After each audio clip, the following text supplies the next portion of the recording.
This idea of ahad, one. There's one of the great writers on Islamic theology in Pakistan, actually,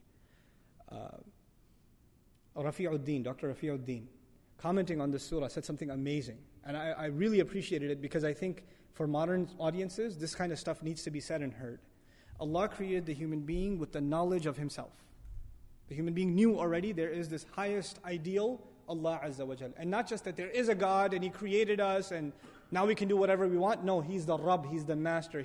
My goal in life is to do what He wants. This is my highest ideal. My greatest accomplishment ever can be that I become His slave. That would be the greatest honor I can have. The Messenger of Allah sallallahu alaihi wasallam, his greatest honor, Subhanalladhi asra bi abdihi. He becomes abd of Allah. The slave of Allah is a great honor. That's the goal in life. And Allah pre-programmed that goal inside every single human being. But if you lose sight of that goal, it is like this, you have this thirst, this hunger inside you to fulfill that goal. Allah created you with that. But when your appetite is not filled with healthy food, what do you fill it with? If you don't get the right meal, are you going to say, I'm not going to eat at all? No. When a person is starving and there's no food of their preference, or there's no healthy food, there's even filth, barks of trees, will the human being still start chewing on that when it comes to that? They will. When you lose sight of Allah Azza wa Jal, and that no longer is your goal, then necessarily you will find a replacement. Necessarily. It is necessary to have something you aspire towards. That is the mission of your life.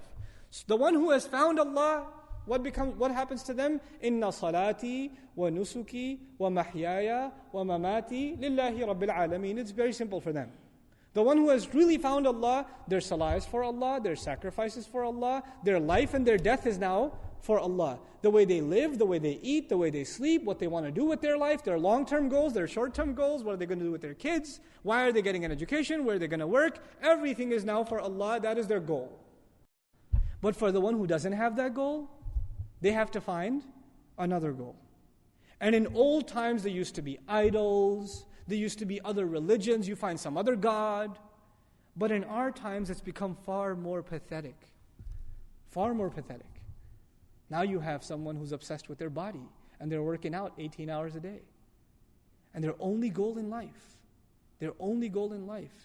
is to just keep getting buffer and buffer. It's the only goal. Take steroid and look sharp, stay on top, keep in shape. Or there's this goal they set with their trainer. I got to do this many reps, or I got to do this many push-ups, or I got to get bench press this many pounds, etc. That's their goal. That has become their ilah. For a person that their life has become about money. Have you met people? They cannot talk about anything except their work. They can't. Yeah, I work at this company, I do this. And the moment they lose their job, they become suicidal. Because that's all they ever thought about. That's all they ever did with their life. That's all they ever did. That becomes their goal. For some people, it's their children. They live for their children. They do everything for their children. Day and night they think about their children. There is no other thought running in their mind. There is no other goal before them than their children. That is all they run after. When you don't find Him, you will find something else. You will find something else, and you will run after it. And you will give your life to it. And there is no exception among human beings. And today it could be even a slacker. And you could ask me, what about a slacker? You know those kids that play 20 hours of video games a day and don't get off the couch? Well, what is their goal? It is to entertain themselves. It is to fry their brain cells behind a screen. That is their ultimate goal. That is what they want to reach. And they're working hard to attain it every day. Right? That's what it becomes. These are the psychological implications of understanding Tawheed. It is easy to say Allah is one. But is He one in my life? Is He the one for me? Or do I have some other one that I'm running after? Or some other thing that I put before myself?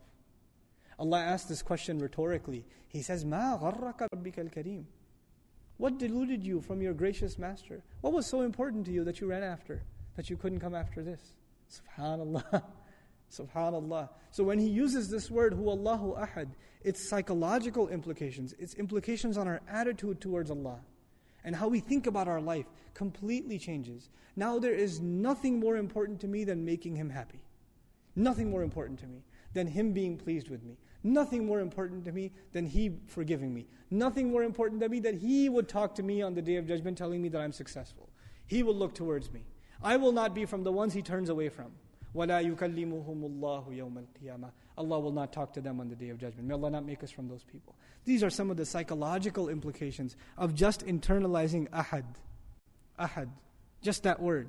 What Allah is saying, this is who Allah is. This is what He's supposed to do. And I want to conclude, because it's time for salah, with the following. This is I can't quote Iqbal because I'm terrible at Urdu, but I'll tell you the meaning of the verse. Okay? Though I like the verse myself. It's poetry.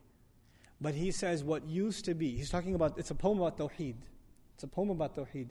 And he says what used to be something that burned in the hearts of men,